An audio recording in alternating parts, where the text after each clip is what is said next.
episódio.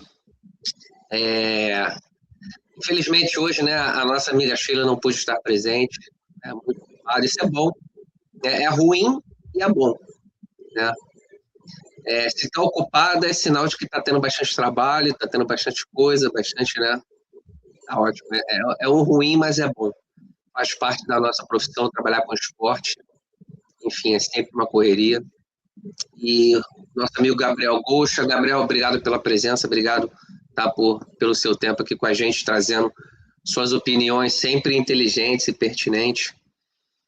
A gente começa hoje o nosso episódio, né, falando futebol feminino, assuntos, né, pertinentes ao futebol feminino.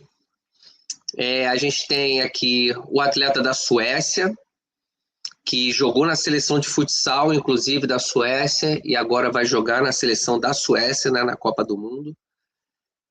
O que isso tem a ver com o futebol feminino? A gente quer falar especificamente do futsal, o quão importante é para uma menina, principalmente ali com 7, 8, 9, 10 anos de idade, jogar futsal, muito importante para o cognitivo dela. Depois a gente vai falar do diretor de La Masia, que é a academia de futebol do Barcelona, e ele dá muitas dicas, ele fala sobre você que está iniciando e quer se preparar no futebol, ele dá alguns tópicos importantes. Depois a gente vai falar da lesão do LCA no futebol feminino. Muitas atletas jovens, meninas de 17, aqui nos Estados Unidos tem menina de 16 anos, está estourando o ligamento cruzado. Tem menina aqui operando com 16 anos de idade, 15 anos de idade. Recentemente, eu conheci uma com 15 anos, operou o ligamento cruzado. No Brasil não é diferente, muito atleta, e a gente teve no jogo dos Estados Unidos uma menina, uma atleta, né, jovem, vai operar o joelho, ligamento cruzado, enfim. Acho que é importante a gente comentar um pouco sobre isso, para que as meninas tenham uma ideia do que é isso, né? E a gente termina com a seleção brasileira feminina contra os Estados Unidos. 2 jogos, né? O primeiro jogo, extremamente difícil, nada muito fora do previsto. Agora, o segundo jogo, muito complicado, conturbado, enfim, muita coisa foi falada. Parece que foram 5 cartões vermelhos, alguma coisa assim. Expulsou gente depois que o jogo acabou, enfim. Vamos falar um pouquinho sobre isso e aí a gente termina o nosso episódio hoje, né? Então, retornando aqui, o atleta da Suécia que jogou na seleção da Suécia de futsal e está na Copa, né? O que isso é importante para as meninas, né? Para os pais das meninas, né? Tem uma filha que ama futebol, a menina adora futebol, tem 8 anos de idade, por exemplo, e de repente o pai, a mãe não tem conhecimento de futebol, nunca jogou futebol, é um advogado, é um vendedor, enfim, uma profissão que não está ligada ali à atividade esportiva, de repente não tem conhecimento. A filha quer jogar futsal na escola, de repente tem uma oportunidade de jogar futsal perto de casa, mas os pais não entendem, né? Como já aconteceu comigo aqui nos Estados Unidos. Os pais perguntam, mas vem cá, essa bola é diferente. Isso já foi perguntado para mim, né? Já foi questionado para mim. Essa bola é diferente, o chão é diferente, o calçado é diferente, não é chuteira, não é grama, a bola é pequena. Isso vai ajudar a minha filha, meu filho, a aprender sobre o futebol? Sim, vai ajudar muito, né? Vai ajudar demais. E esse atleta da Suécia é um exemplo disso, né? Gabriel, aí em Portugal, né, o futsal é muito forte, assim como no Brasil, né? Inclusive, por coincidência, né, a última final do Campeonato do Mundo, né, do Campeonato Mundial feminino, foi Portugal e Brasil, né? Um jogo super apertado, super complicado, que mostrou, na verdade, que os dois países, em relação ao futsal, estão muito bem, estão formando, né? E muitas dessas meninas acabam migrando, né? Saindo, indo para o campo. E é a prova, né? Por coincidência ou não, o Brasil e futsal foi a final. e estamos nós dois aqui, né? Um brasileiro, um português, falando de futsal, né? O que você pode trazer para a gente a sua opinião para um pai que de repente te pergunta, o que já foi perguntado para mim? Essa bola é pequena, a quadra é dura, chuteira não tem, é um tênis. O que isso vai ajudar, né, para minha filha, né? Isso pode acontecer, né? Uma mãe, um pai que não entende muito. Qual a sua opinião, Gabriel, por gentileza? Antes de mais, boa tarde a todas e a todos que nos estão a ouvir e a ver. Dá sempre aquele nosso abraço ao nosso grande amigo Igor e à nossa amiga Sheila, estando presente, obviamente por razões profissionais, o que nos deixa contentes nesse sentido, mas que ela volte rapidamente, que a sua presença é bastante sentida. A sua ausência, neste caso, é sentida e por isso que ela regressa com a sua presença. Portanto, relativamente aqui ao tema, é um assunto que me é muito próximo, no sentido em que, como treinador de treinos individuais, desenvolvimento individual, realmente é algo que já foi questionado mais do que uma vez pelos pais e é algo que estou sempre a falar, portanto, inclusive com os jogadores. E é perceber o seguinte, e nós já falámos em episódios também anteriores sobre este assunto. O futsal, sendo uma modalidade distinta do futebol, obviamente tem relações, não é? Muito próximas. Nós não estamos a comparar futebol com basquetebol, não é? Mesmo assim, podíamos ir buscar ali uma ideia ou outra, mas quer dizer, nós estamos a comparar futsal, que é basicamente futebol, 5 para 5, não é? Balizas mais pequenas e um campo mais pequeno. Regras algumas são distintas, mas o sentido do jogo é idêntico. Temos que marcar golo, temos que tentar não sofrer, temos que fechar espaços. Portanto, o futsal, portanto, como modalidade, é muito importante para o desenvolvimento no futebol.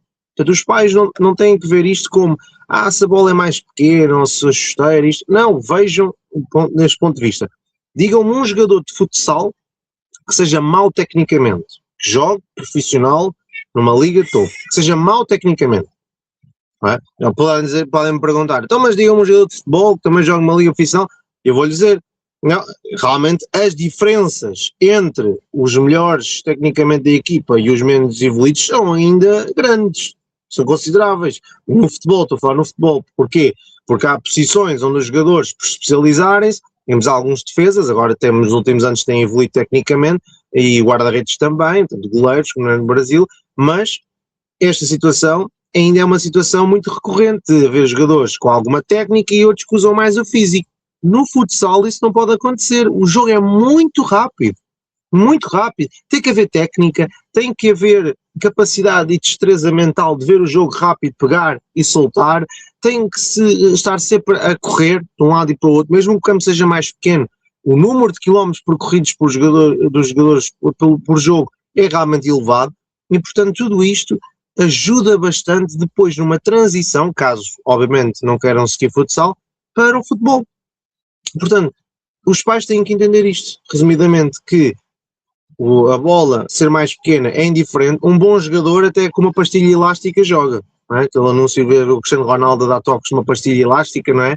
Uma chiclete. Porquê? Porque quando se tem qualidade joga-se com uma bola de ténis, joga-se com uma bola de futsal, joga-se com uma bola de futebol, joga-se com um balão. O que não interessa a bola em si, nem se a chuteira tem pitons, se não tem pitons, se é na relva, se é no campo de futsal, o que interessa é o jogador entender os conceitos do jogo. E eu, a maior parte dos treinos que eu dou são em campos de futsal. Por dois motivos que me costumo sempre dizer. Primeiro, porque os campos de futebol são pagos e, portanto, para não estar a colocar esse custo aos pais, façam campos comunitários, gratuitos, mas, sobretudo, porque sendo o campo mais pequeno, inclusive a baliza, ajuda bastante do ponto de vista técnico, na gestão do tempo, porque uma pessoa está, estamos duas pessoas a jogar, ali, a ter um treino de futebol, mesmo que seja no meio campo. Se ele chutar uma bola, não é? Vai ter que percorrer não sei quantos metros para ir buscá-la, voltar, pôr ali.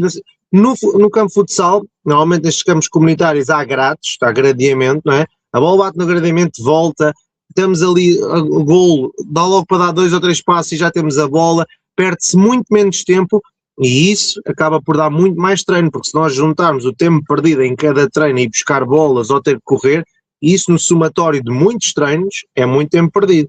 Mas sobretudo porque a baliza, sendo mais pequena, também ajuda na precisão dos remates.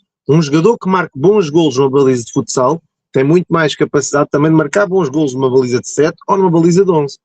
O contrário às vezes não sucede. Quem está habituado a marcar golos, mesmo que sejam colocados numa baliza de 11, se fosse jogar futsal, como estava habituado a pôr a bola muito para a diagonal, falha na baliza, não é? Portanto, tudo isto ajuda. E acho que o futsal tem que ser incorporado cada vez mais em todos os clubes. Todos os clubes têm que ter um campo de futsal e têm que colocar antes do treino, pós-treino, durante o treino, o que os treinadores quiserem, o que os clubes quiserem estruturar, mas incluam futsal.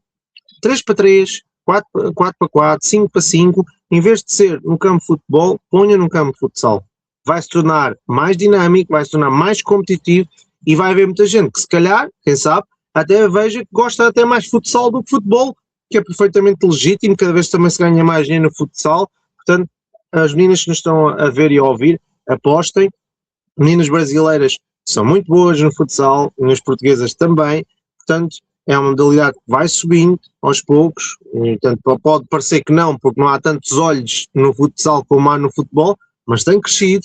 Aqui em Portugal o número de atletas federados tem crescido também, cada vez mais meninas a jogar, portanto acredito que seja idêntico no Brasil. Temos que apostar e é sobretudo no futsal que vamos ganhar valências depois para o futebol. Portanto, se tiverem que falar com os vossos pais, se tiverem nas dúvidas, perguntem aqui, deixem perguntas, portanto, vejam aqui os nossos episódios, porque nós vamos sempre explicar as diferenças dos dois, mas como elas se complementam. E o nosso amigo Igor, mesmo para concluir, é um especialista tanto de futebol como sobretudo de futsal. Ele, muito melhor do que eu até, consegue fazer essa ponte entre essas duas modalidades, ok? E explicar-vos o porquê e os benefícios de cada uma e como é que elas se interligam. Portanto, é a minha opinião sobre o futsal e sobre aquilo que pode ser feito tanto dentro do futebol. Perfeito, Gabriel, obrigado.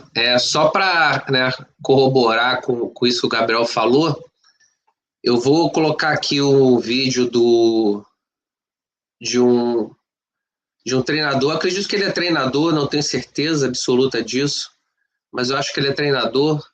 Mas ele tem muitos comentários bem interessantes, bem pertinentes, né, na internet. Eu gosto muito de ver os vídeos dele, porque você sempre aprende. Eu acho que a gente tem que estar sempre aberto para aprender, né, e ver colegas de profissão, enfim, pessoas ligadas ao futebol.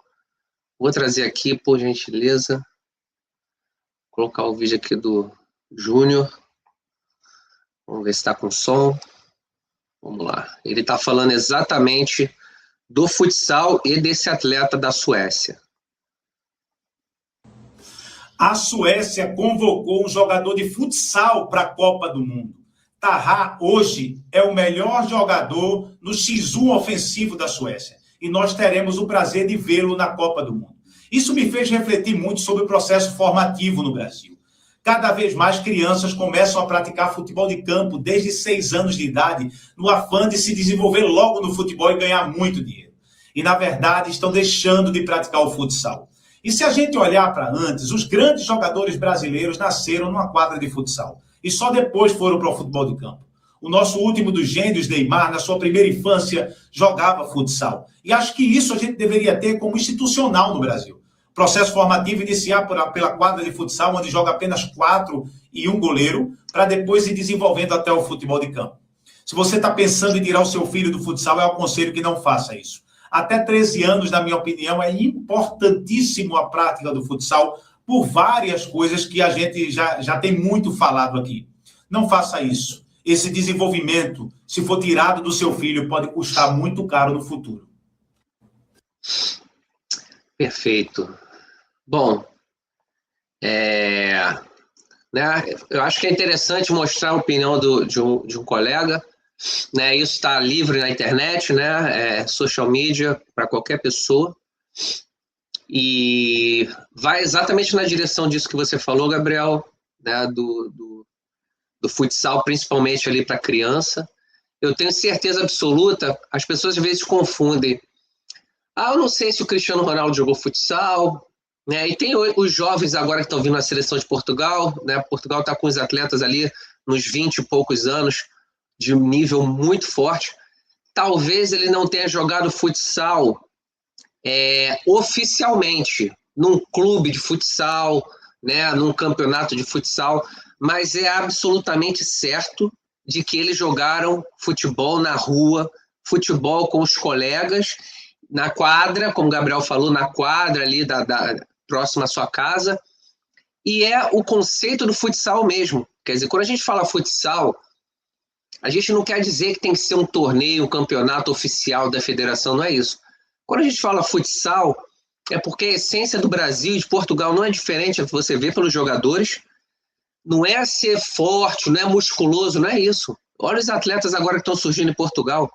É o cara que é muito acima da média aqui, e isso é no futsal. Isso é no 3 contra 3, no 4 contra 4, como você mesmo acabou de falar, Gabriel. Né? Jogando na rua com um colega, na pracinha, na esquina, dentro do quintal, enfim. Num local que é apertado, você joga 3 contra 3. É o futsal, é o conceito.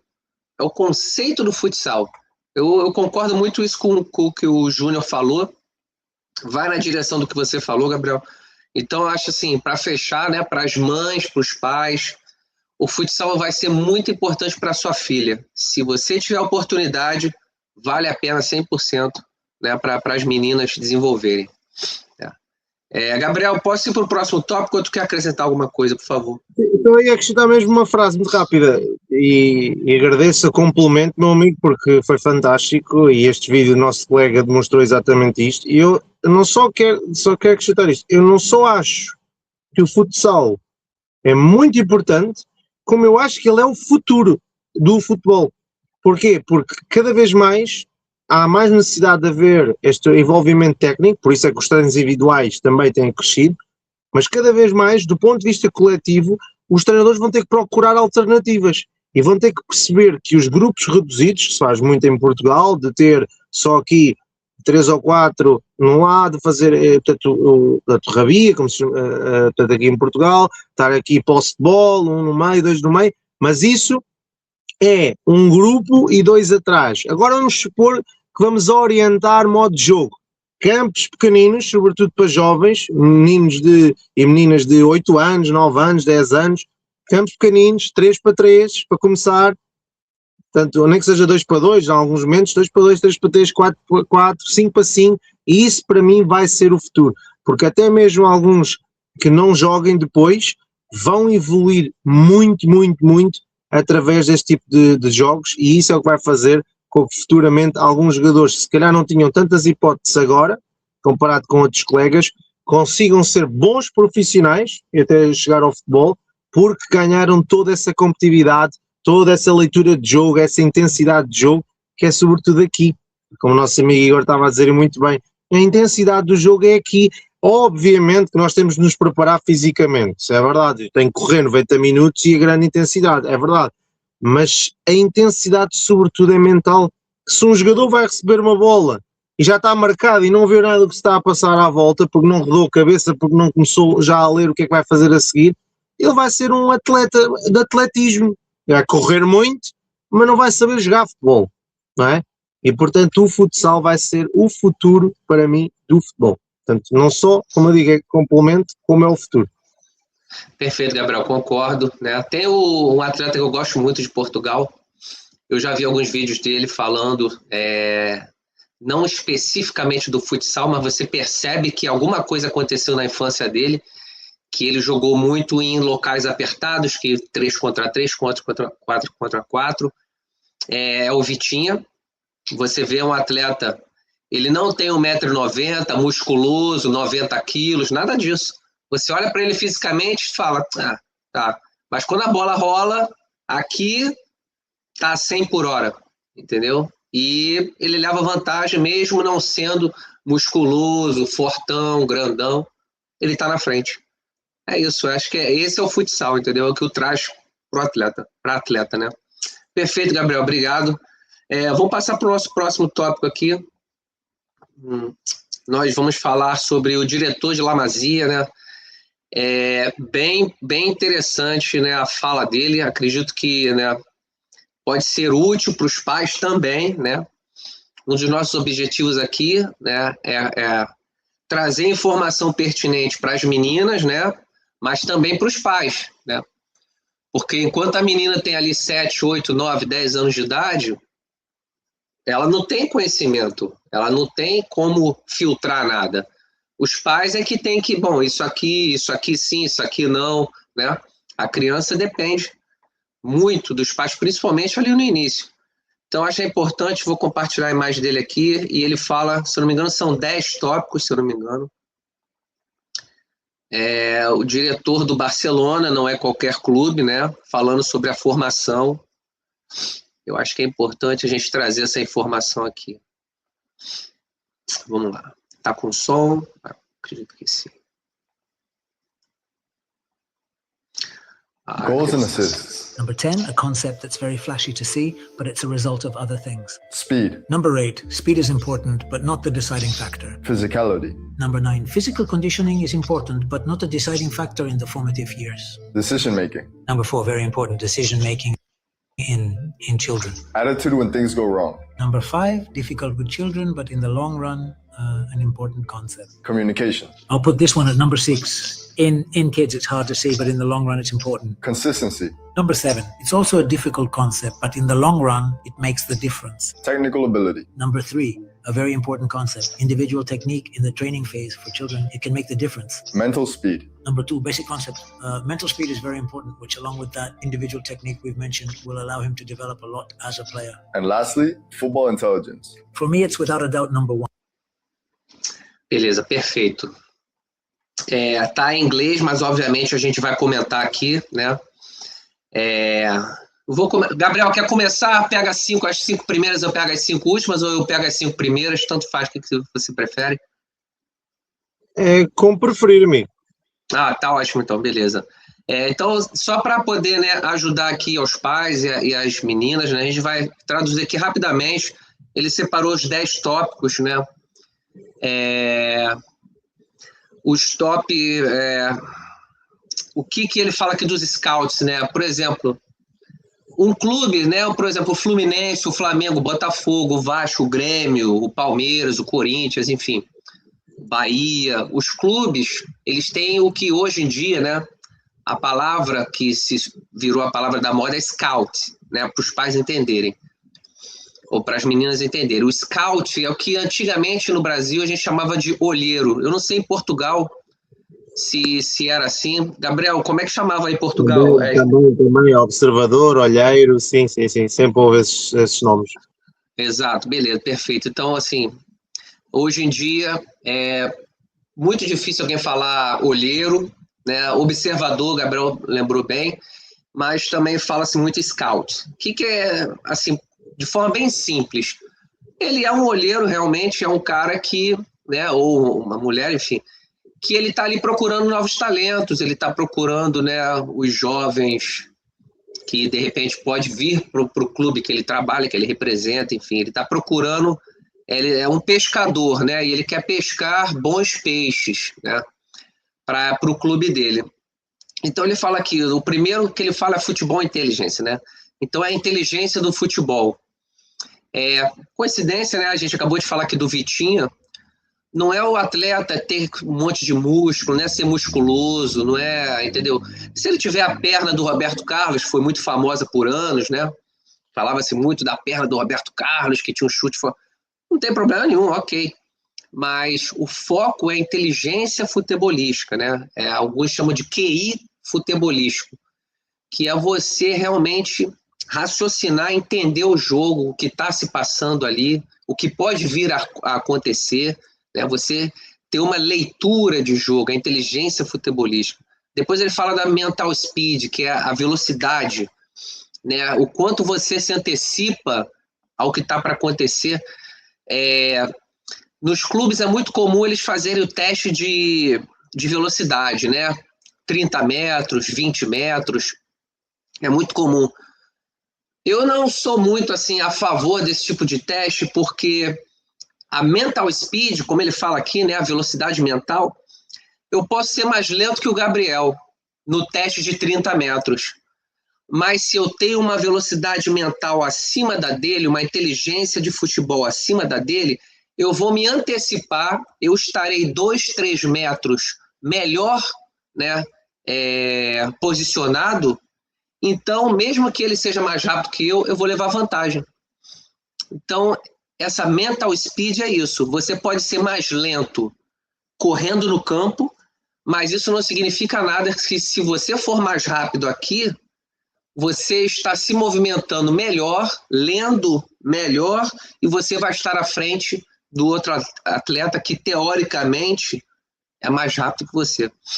Aí ele fala da habilidade técnica, né, que são as skills, né, que é você ter um bom, né, controle de bola, utilizar bem as partes do pé, um passe de calcanhar, um passe com a parte interna e externa, até o bico do pé, né? O Brasil tem gol em Copa do Mundo com o bico do pé. Né? O Romário tem, o Ronaldo Fenômeno tem gol em Copa do Mundo chutando de bico. Né? Ronaldinho Gaúcho tem gol em Champions League chutando de bico, se eu não me engano, contra o Chelsea. Então, assim, as habilidades técnicas. Decision make é a tomada de decisão, né? É aquela atleta que é inteligente, ela percebe o que está acontecendo e ela toma a decisão rápida e a decisão mais correta possível. Né? Atitude eu acho importante porque você vive num grupo, a gente falou isso aqui anteriormente, né? Você vive num grupo de atletas, né? Não é o tênis, por exemplo, o tênis você joga 1 contra 1 ou 2 contra 2. Futebol você vive num grupo, são 25, 30, 40 pessoas dependendo do clube. Então, as suas atitudes dentro do campo, fora do campo, influenciam todo o ambiente para que tenhamos um ambiente bom de trabalho. Isso também é importante. Então, a sua atitude com a bola rolando em campo e fora do campo, no dia a dia, o seu comportamento, o seu modo de ser. Né? Em inglês, eles falam muito coachable, né? Que é você é treinável, você é uma pessoa treinável ou você é uma pessoa difícil do treinador treinar você. É coachable, é. Então isso é importante, tá? Na atitude. Gabriel, deixa as 5 últimas para você, por gentileza.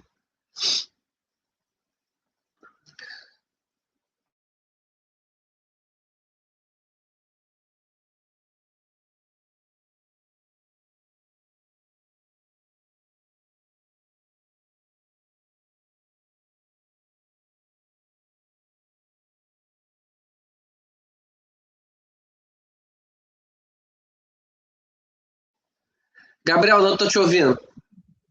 Peço desculpa, amigo, agora que reparei que tinha o microfone desligado, já me estava a esquecer. Peço desculpa a quem estava a ouvir, estava a dizer, portanto, comunicação.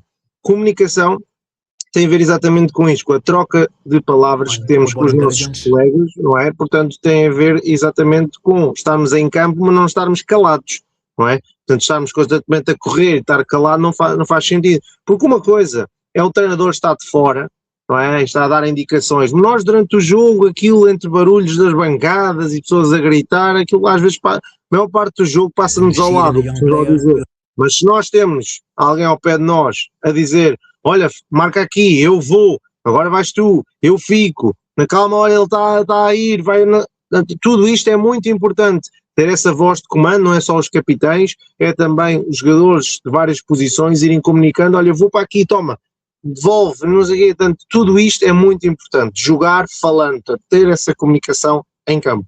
Eu ia só pedir ao meu amigo que pudesse dizer os outros, que eu estava a ver aqui na imagem a lista, só para não me perder aqui, se faz favor.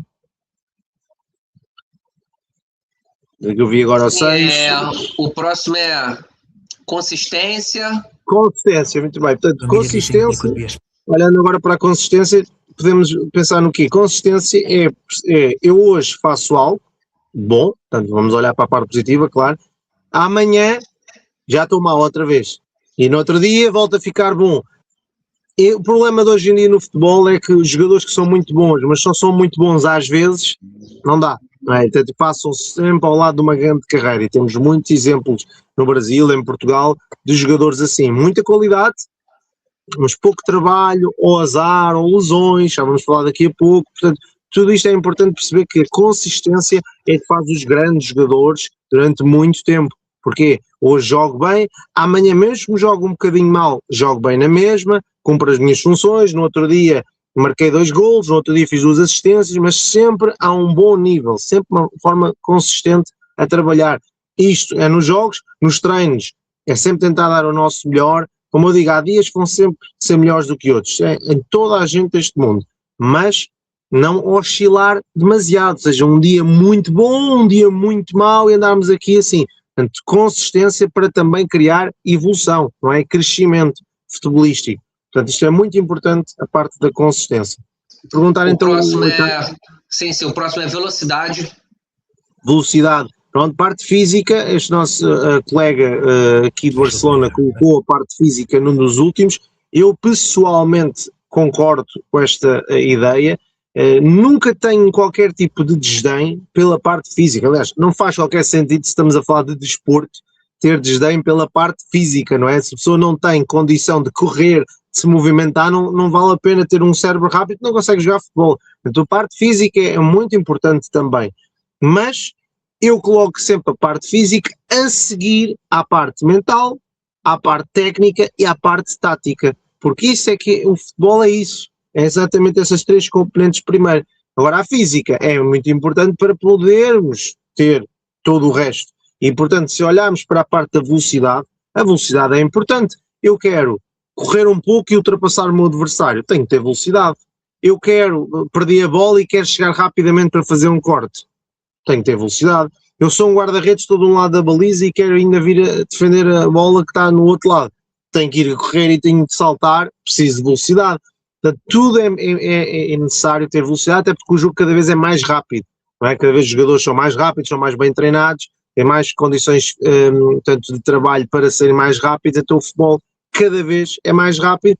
Então todos os jogadores e jogadoras têm que acompanhar. O futebol feminino, por exemplo, que é o que nos interessa aqui neste canal, sobretudo, é ou tem tido uma evolução bastante interessante, porque antigamente associava-se ao futebol feminino um futebol parado, não é? Estando ali, os jogadores, são mulheres, correr um pouco. Já não é o caso. As mulheres cada vez estão a correr mais e cada vez estão a aguentar mais durante o jogo. Portanto, isto é muito importante porque as meninas que estão a ver pensam, está bem, mas eu chego lá, toco assim, toque, faço um passo e correm as outras. Mesmo que haja posições que correm mais por natureza, que é verdade, não quer dizer que os outros não tenham que correr. Todos têm que atacar, todos têm que defender. Esse é o futebol moderno, esse é para lá que o futebol caminha. Os jogadores saberem fazer várias posições e terem capacidade física de as fazer. Portanto, velocidade também muito importante. E aí ele termina com o último, né, para ele, são gols e assistências, né?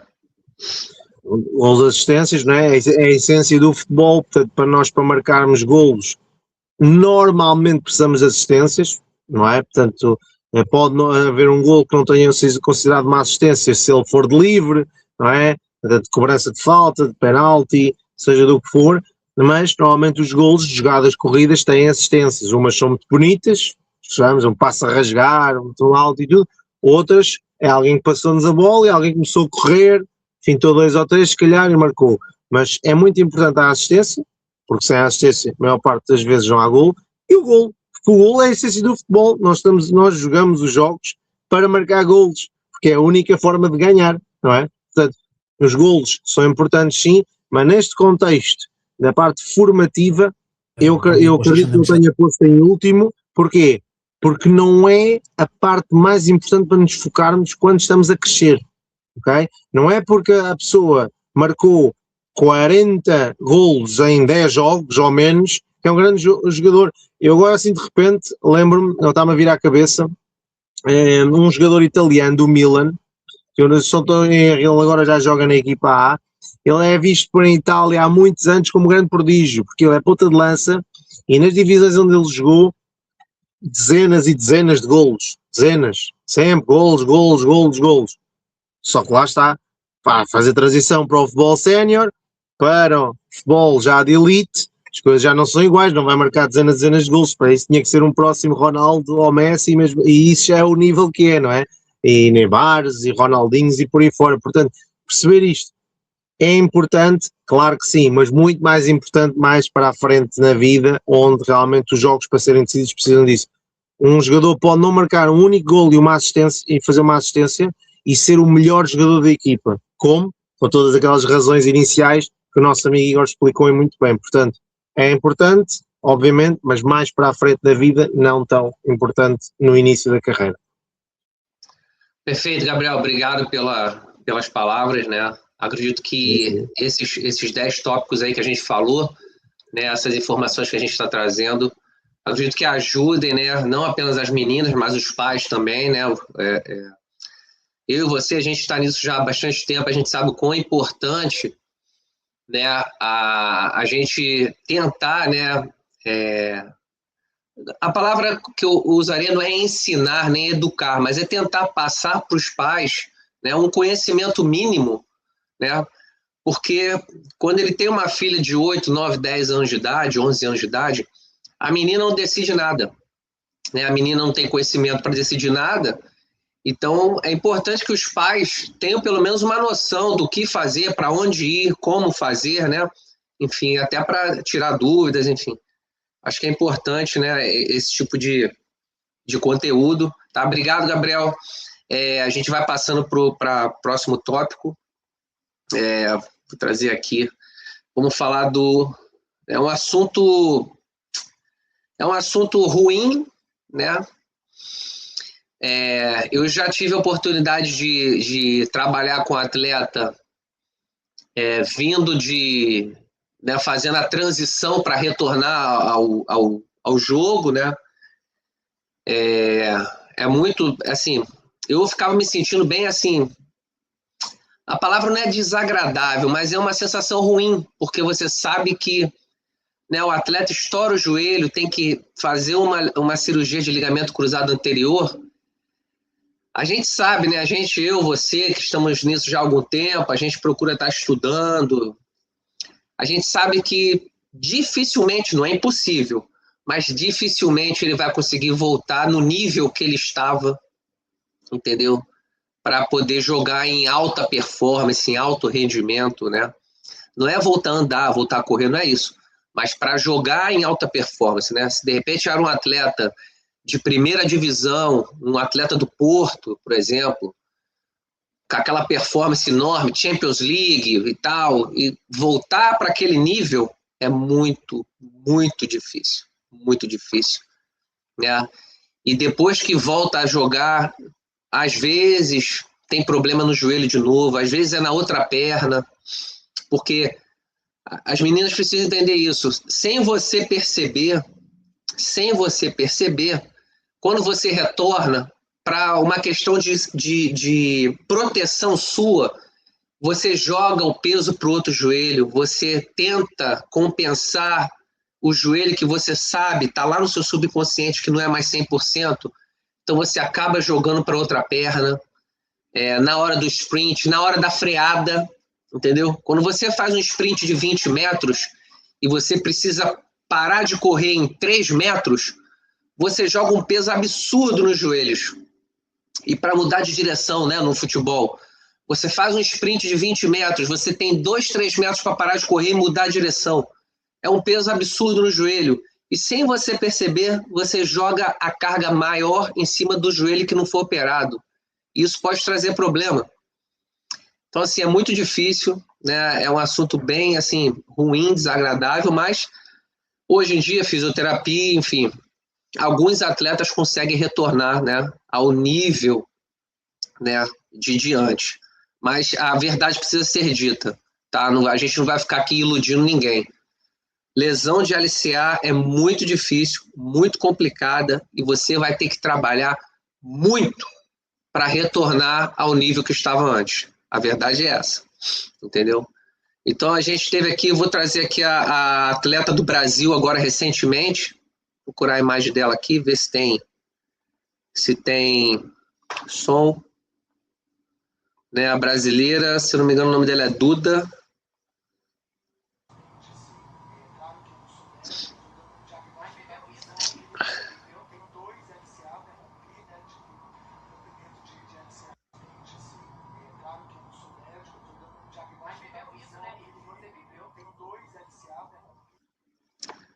Então, assim, essa foi né, a imagem, né, mais recente, né, de uma atleta de altíssimo nível, seleção brasileira, né, provavelmente super cotada para participar do grupo da Copa do Mundo, né, e um ano antes, praticamente, né, da Copa do Mundo feminina, uma lesão no LCA.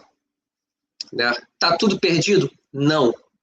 mas muito, muito, muito trabalho para ela retornar à seleção brasileira e poder disputar a Copa do Mundo, né? Então, existem estudos, né, que vêm sendo feitos porque constatou-se, né, que, meninas, isso é importante para vocês saberem, por algum motivo, né, de acordo com estudos, as mulheres são 2 vezes, 3 vezes, até 4 vezes tem a maior probabilidade de romper o LCA, que é o ligamento cruzado anterior, né? Há estudos que dizem que pode chegar até 6 vezes, né, a proporção maior de uma mulher do que um homem de romper o LCA, ligamento cruzado anterior. Então, o porquê disso, eu nunca vi ninguém afirmando o porquê é por isso. Esse é o motivo. Não vi nenhum estudo, procurei Stanford, Harvard, procurei, enfim, em artigos científicos, não vi ninguém dizendo o motivo é esse. Não vi, tá? Agora, existem as suspeitas, né?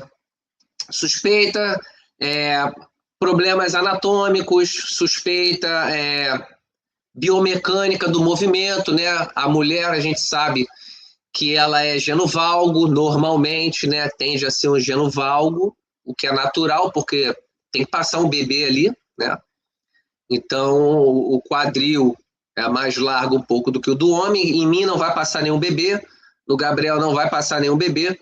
Então, por natureza, né, a mulher acaba tendo a tendência de ser um pouco genovalgo, né?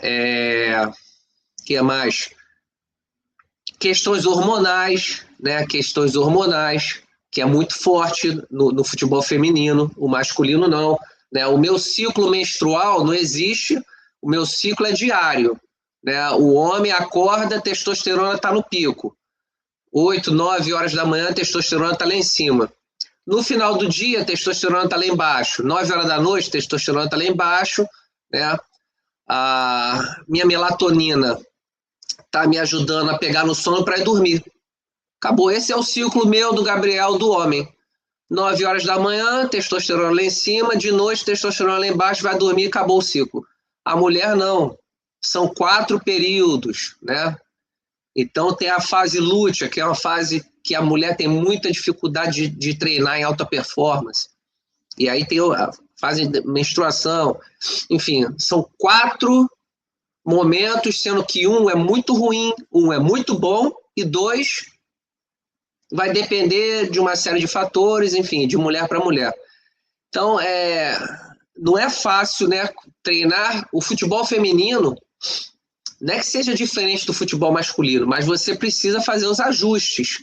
Você precisa ter a noção, né, de que são momentos diferentes. O homem é diário, a mulher, um mês são 30 dias. Em termos de ciclo, né, a gente bota 28 dias. 4 vezes 7, 28. Então, assim, são semanas e a gente não sabe, Gabriel, até onde, eu não sei, eu apenas penso, até onde uma mulher treinando num período dela lúteo, por exemplo, se isso aí vai trazer déficit, tá, para ela na recuperação, e lá na frente pode facilitar o ligamento cruzado dela, os ligamentos, os tendões estarem mais enfraquecidos, porque ela treinou num período que não era para treinar, porque a natureza está acima do futebol e da nossa vontade. Então a natureza diz para ela que nesse período aqui, filha, você tem que ficar quieta em casa. Mas ela é atleta de futebol, entendeu? E até onde isso aí não prejudica e enfraquece, né, a questão osteomioarticular, que é músculo, osso e ligamento, entendeu? E os tendões. Então, assim, a gente não sabe até onde isso pode influenciar, mas o fato é, infelizmente, né, as mulheres são 2 vezes, 3 vezes, 4 vezes mais propícias de estourar o joelho. Então, acho que quem trabalha com futebol feminino tem que ter um cuidado de ajustar, de ajuste, né, nesse ponto, né? Queria saber a sua opinião, Gabriel. Você, né, que treina individual, além de treinar com a sua licença, você tem a licença da UEFA, você, além do treinar grupo, com o seu treino individual, você já passou por alguma situação de treinar a menina voltando de lesão de LCA, enfim, ou já presenciou alguma coisa, né, de lesão de LCA, enfim. O que você pode dizer para a gente, por gentileza? Bem, agradecer porque o nosso amigo Igor explicou, como sempre, muito bem as razões também anatómicas e biológicas que possam, como suspeita, obviamente, levar a que as mulheres tenham muito maior propensão a ser, portanto, ou estarem propícias a ter este tipo de lesão, mas do ponto de vista pessoal, eu já tive vários jogadores, vários atletas que tiveram lesões, portanto, complicadas. Cruzado anterior, se não me falha a memória, nunca tive, mas já tive com lesões complicadas que levou a época quase toda, ou mesmo toda parados. Isto é muito complicado, isto vai de acordo com o que o nosso amigo agora estava a dizer há pouco. É complicado perceber, e nós, há pouco ele até mencionou o Porto, curiosamente o Porto, que foi campeão em Portugal, teve um atleta que deixou de ir ao Mundial por Espanha, não é? Uma das candidatas, por causa disso, que é o Samu. Samu, ponta de lança, 21 anos, titular no Porto, lesão muito complicada, muitos meses parados. E só estão portanto, a prever o regresso dele, setembro, outubro, talvez outubro, ali, quase para novembro, portanto, é complicado. Está bem que ele tem a idade a jogar a favor dele, não é? Mas muito complicado e perceber que estas lesões requerem apoio psicológico do clube, dos colegas, dos treinadores, mas também da parte familiar, porque muitos jogadores e jogadoras, se nós formos ver as entrevistas que dão, sobretudo depois de lesões, dizem sempre isso, passam por momentos muito complicados, estão a ver os seus companheiros a jogar e não podem, eles ou elas não podem contribuir, portanto a pessoa começa a duvidar de si própria, começa a pensar, acho que nunca mais vou voltar a ser a mesma jogadora, o mesmo jogador, portanto tudo isto tem muita influência, a parte psicológica. E um aspecto que eu queria colocar, para complementar o que o nosso amigo Igor disse, é do ponto de vista técnico, ou seja, uma das coisas que eu gosto de ensinar aos meus atletas, desse ponto de vista individual, tem a ver com a rotação do corpo, portanto na mudança de direção. Muitos jogadores e jogadoras em futebol têm lesões complicadas, porquê? Porque como nós vimos ali, embora é um lance mais complicado, não dava para fazer muito porque ela está a tentar esticar as pernas e há uma que está ali que fica mais presa, que ela tem essa lesão, mas muitos jogadores nas mudanças de direção, sobretudo atletas que são muito rápidos, ou está que estávamos a falar um pouco da velocidade, tendem a mexer o corpo de uma forma um pouco anárquica, não é? Portanto, não há ali estruturalmente uma forma sempre uniforme de virar o corpo, de ir aos lances, não é? E não se treina, sobretudo lá está, do ponto de vista individual não se treina isso com os atletas. E eu gosto sempre de treinar isso, porque a forma como os pés rodam em simultâneo com o corpo pode prevenir uma lesão gravíssima. Mas para isso os jogadores têm que perceber como é que devem rodar. Se eu quero rodar para a direita, como é que eu meto os pés? Meto um à frente e outro atrás, meto os dois. Portanto, perceberem este tipo de detalhes faz muita diferença. Se eu posso, o nosso amigo Igor, qualquer pessoa no mundo pode garantir que não vão ter lesões, mesmo que façam isto tudo? Não. Ninguém pode garantir. Porque o jogo, como na vida, é imprevisível, não é? Nós, às vezes, há adversários que são maldosos, podem lá chegar e fazer uma falta dura e nós não conseguimos nos chafar.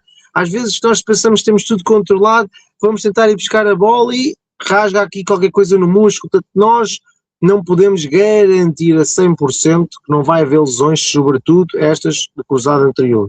O que podemos fazer, e devemos, é tanto os treinadores ensinar as técnicas corretas para prevenir ou baixar a probabilidade de lesão, e cabe às jogadoras, neste caso, também tomar precauções na sua preparação, não é? Portanto, como o nosso amigo referiu, claro, há momentos em que se calhar devia estar em descanso, mas como são jogadores têm que jogar, nessa parte do ciclo, mas mesmo nesses momentos perceber, ok, já falámos muitas vezes nos episódios, o descanso, a alimentação, o treino como deve ser, não é? Não é correr demasiado quando o treinador não está a pedir, não é correr muito pouco, porque depois o problema às vezes a pessoa pensa, resguardo, não vou correr muito. O problema é às vezes o corpo, quando está muito tempo parado, começa a ficar frio e de repente dou outra vez um pique, não é? E já tens as lesões musculares. Essas são as mais evitáveis, as musculares. Estas ósseas são muito complicadas, normalmente são coisas graves, não é? De rompimentos, de partir, e por isso é como eu digo, não podemos evitar completamente, mas podemos ao máximo tentar reduzir a probabilidade de acontecer. Portanto, isto é o que nós podemos e devemos fazer. Portanto, às jogadoras que nos estão a ver, preparem-se, procurem sempre saber do ponto de vista técnico como é que devem fazer os movimentos, ok?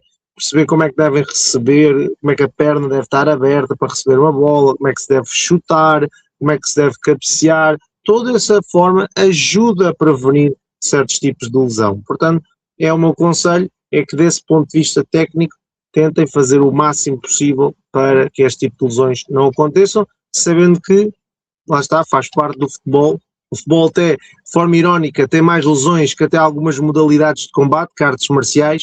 Portanto, perceber que o futebol parece que não, mas em alguns momentos é violento. Não é por isso que deixamos de jogar, obviamente, todos temos essa paixão, esse amor pelo futebol, mas tentar sempre ter o máximo de precauções possíveis, porque a carreira de jogador é curta, não é? E se tivermos lesões graves, mesmo jovens, a nossa carreira pode nunca mais ser a mesma coisa, não é? Fala-se tantas vezes no Brasil do Ronaldo, fenómeno, não é? O que seria o Ronaldo fenómeno se não tivesse tido aquelas lesões, não é? E mesmo assim a carreira que ele teve. Portanto, e podíamos falar de lesões, mas até da parte mental, o Adriano, o Imperador Adriano e outras pessoas, portanto, carreiras de jogadores fantásticas azuladas por lesões, não é? Portanto, é perceber isso e trabalhar sempre, e o resto é ter sorte também, que faz parte da vida.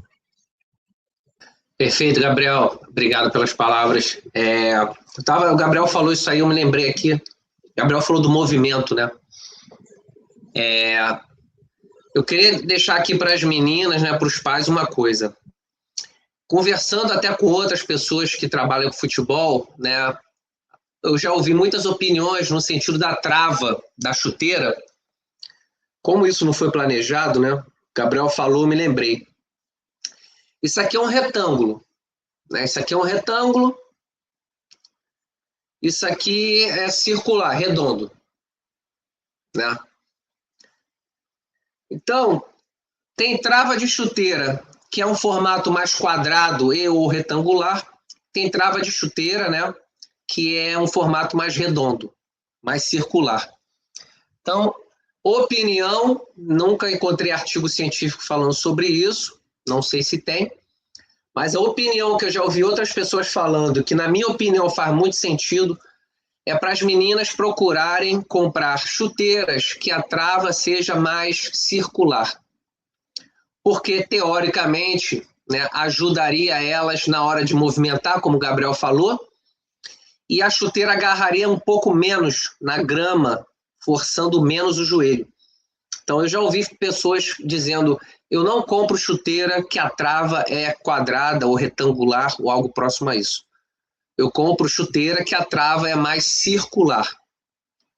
Porque por ser circular, obviamente, né, naturalmente, facilita você se movimentar, você girar e vai forçar menos o meu joelho.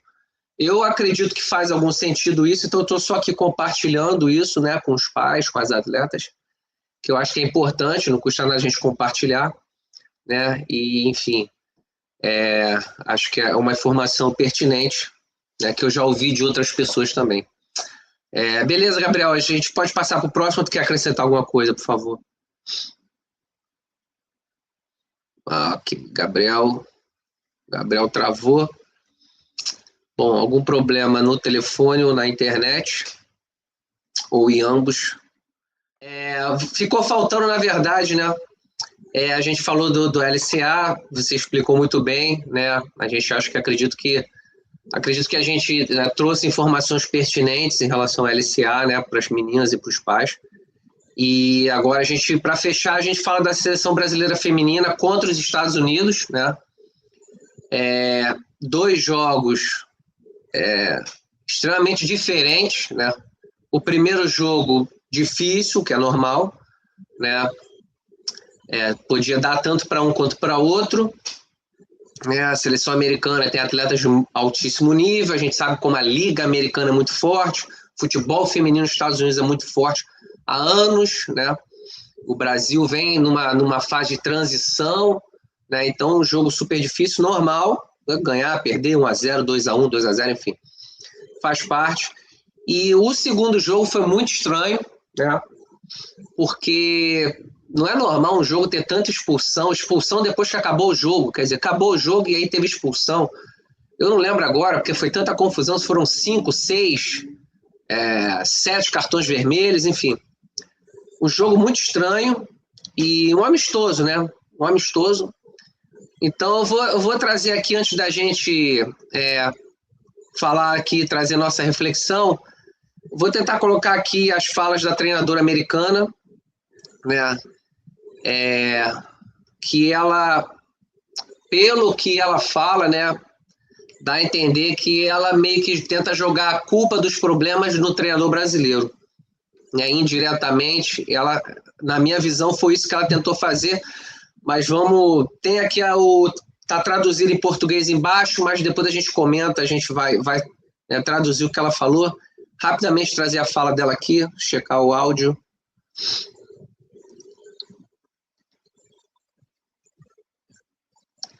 Está ela...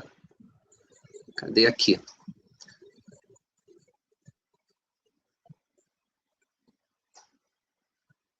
My job is to manage my behaviors. My job is to have emotional control and to influence my own players to have emotional control. Então, assim, ela fala, né, o meu trabalho, né, é sobre o controle emocional, o meu trabalho é controlar o meu comportamento, né? Olha o que ela está dizendo. My job is to have respect for the officials. My job is to make sure I stay in my technical area. Quer dizer, o meu trabalho é ficar na minha área, né, de técnica, é de respeitar as pessoas que estão ali trabalhando no jogo. Ela está dizendo que esse é o trabalho dela, treinadora. Né? Only one person allowed to stand. And my job is to be a role model for my players, to display the behaviors to them. Quer dizer, meu trabalho é ser um modelo de comportamento para os meus jogadores, para os meus atletas. I want from them. And so I can only talk about my behavior. Eu só posso falar sobre o meu comportamento. Né? É o que ela está dizendo aqui. And I thought my behavior was good. And I thought my behaviors with my players in a very, very fantastic environment with a very noisy crowd. They bring a lot of energy. And I am very happy with the way I behave today. Eu estou muito feliz, né? Resumindo aqui o mais importante agora no final. Eu estou muito feliz com a forma que eu me comportei hoje. So I can only speak to that. Vamos lá. Ok. Gabriel, saiu o som aí? Beleza, perfeito. Então, assim, eu falei isso aqui, né? Nós falamos, você também falou, né? A Sheila estava aqui, né, nessa oportunidade. Né? Eu acredito que essa Copa do Mundo em 27 vai ser muito, muito, muito mais difícil do que normalmente tá, para a seleção brasileira. Por quê? Por causa do componente emocional, né? Por causa do que acontece daqui do pescoço para cima, né? Parece besteira, mas o componente emocional muda tudo, né? A gente já falou aqui anteriormente, as emoções básicas do ser humano, né? Alegria, tristeza, medo e raiva. Essas são as 4 emoções básicas do ser humano. E assim como no liquidificador, mistura tudo, né? Um pouquinho mais de uma coisa, um pouquinho menos de outra, um pouquinho mais de raiva, um pouquinho menos de alegria. Aí é o jogo, aí é a arbitragem, aí, enfim, e é a atleta controlando isso. Nós falamos também aqui inteligência emocional, né? Então, o sul-americano, por natureza, ele é mais emocional do que o europeu e do que o americano. Isso é fato. Por natureza, a gente sabe disso, né? E aí tem um outro fator, né? As meninas estarão jogando no Brasil, um país que recentemente teve uma Copa do Mundo e teve um 7-1. Então é um outro fator que, ainda que ninguém fale sobre isso, finge que não existe. Só não falar sobre isso. Mas isso está aqui dentro nelas. Elas sabem. Porque todas elas estavam assistindo o jogo. Todas elas sentiram o desconforto, alegria, tristeza, medo e raiva. Todas elas sentiram.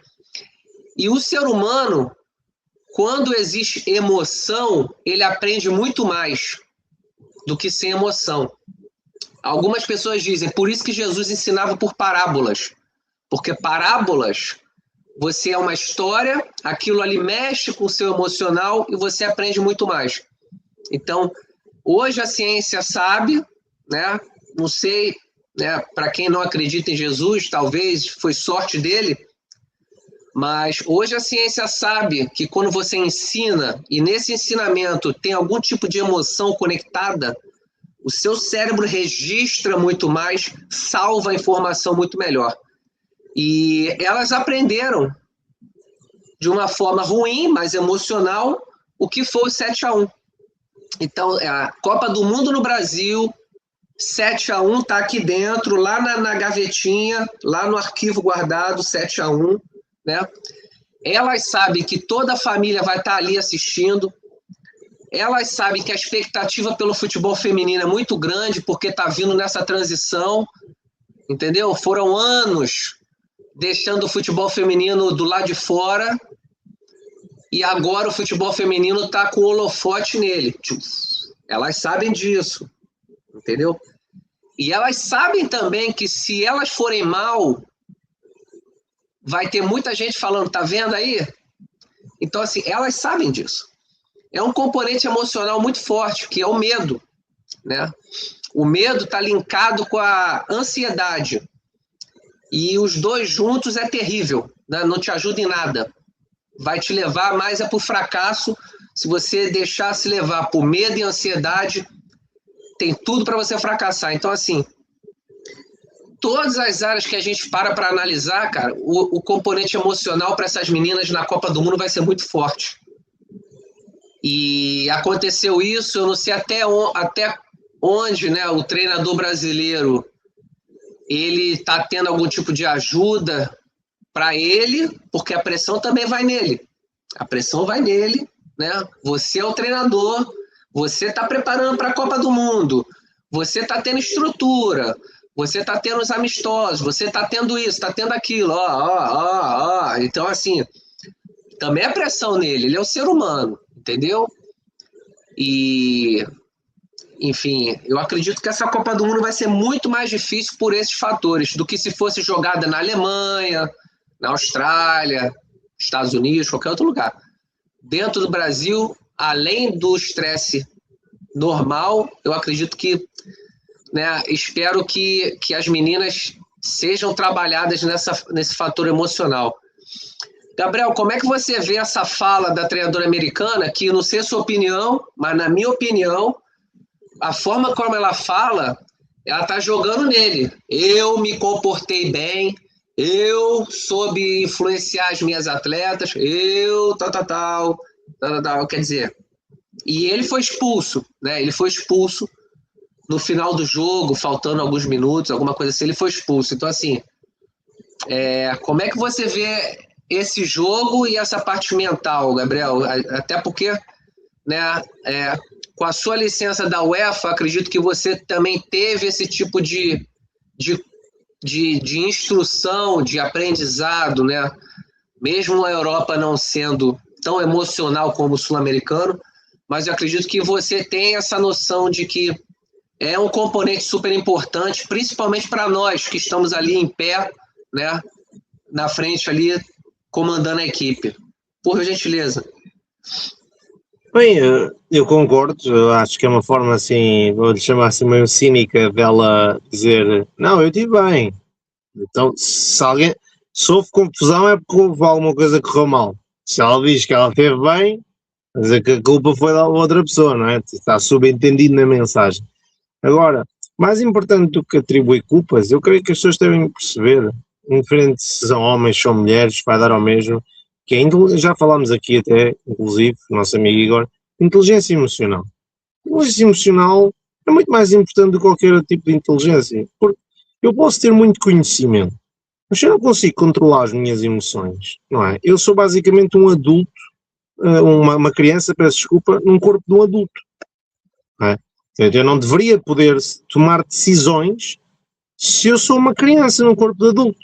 Portanto, as pessoas têm que ter essa maturidade, têm que ter esse controle emocional. Obviamente, nós não somos robôs, somos máquinas.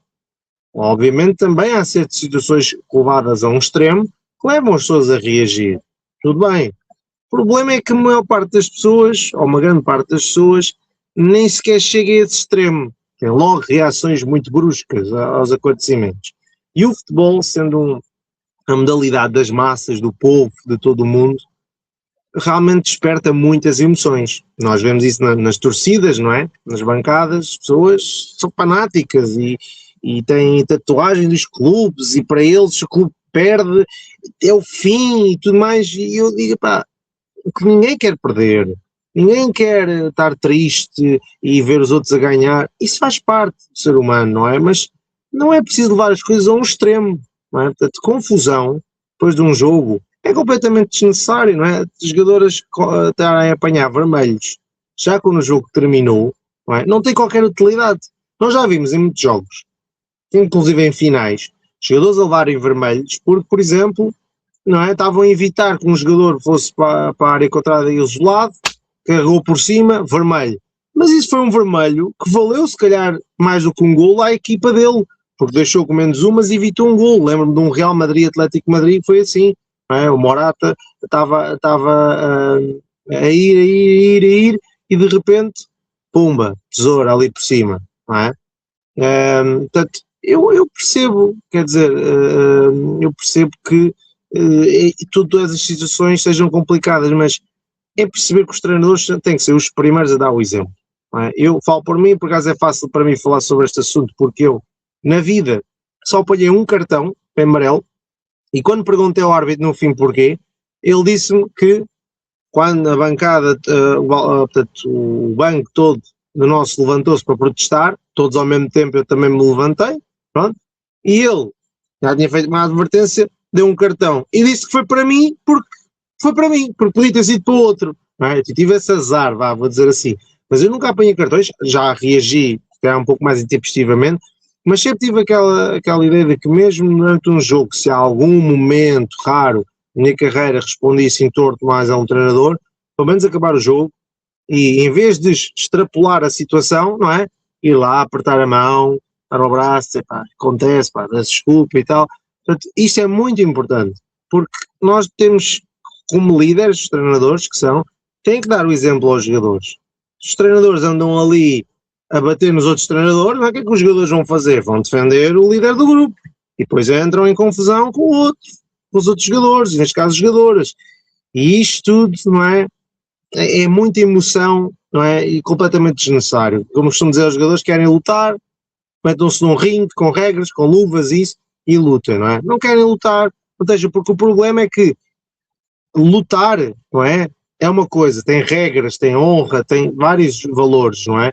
Outra coisa é andar à porrada, e andar à porrada é uma coisa complicada, é anárquico também.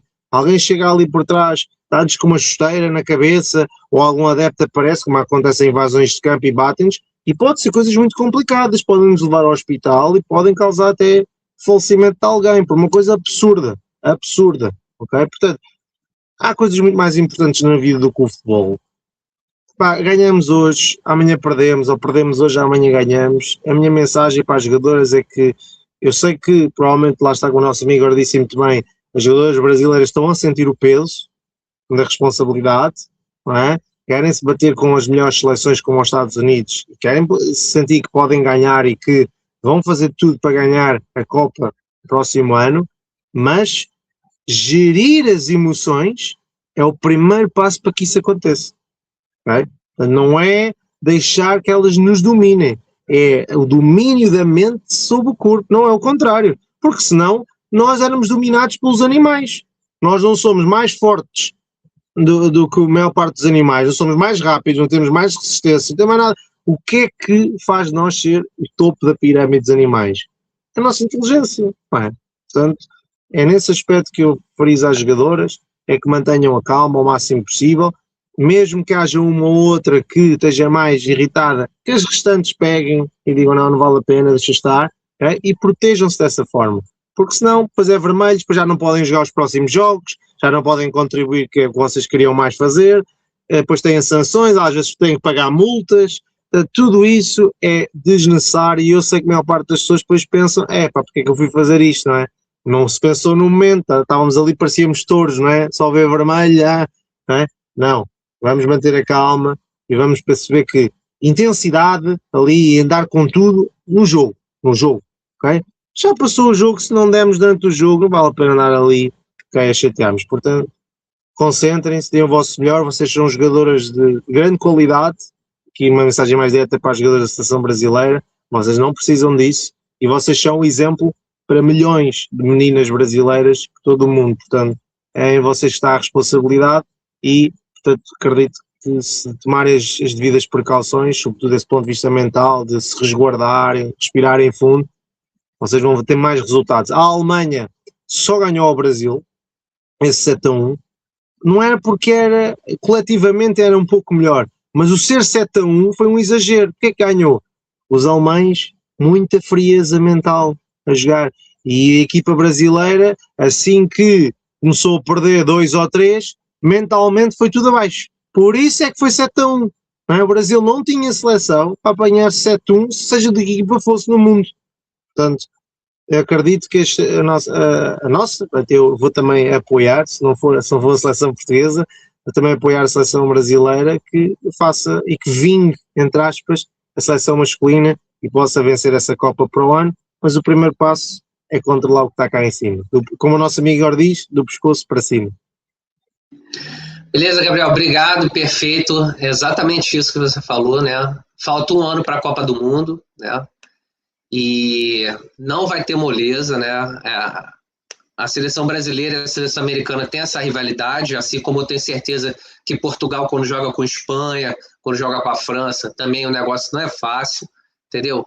Tem que ter controle para não se perder, senão não vai conseguir jogar e performar da forma que pode performar, entendeu? É assim que não vai mudar, então cabe às atletas e às pessoas envolvidas se preparar para isso, porque mudar não vai mudar, né? A rivalidade é essa. Gabriel, a gente fecha aqui, tá? Te agradeço pela oportunidade, né? Por você estar aqui trazendo suas informações, enfim, sempre pertinente, muito bom, é muito útil, entendeu? Agradeço muito ter você aqui com a gente, tá? Obrigado mesmo e a gente se vê aí no próximo episódio. Um grande abraço aí, tá? Fica com Deus aí, um abraço. Muito obrigado, um resto de boa semana para todas e todos que nos estão a ver. Um grande abraço para si, meu amigo Igor. Até mais. Tudo bom. Obrigado.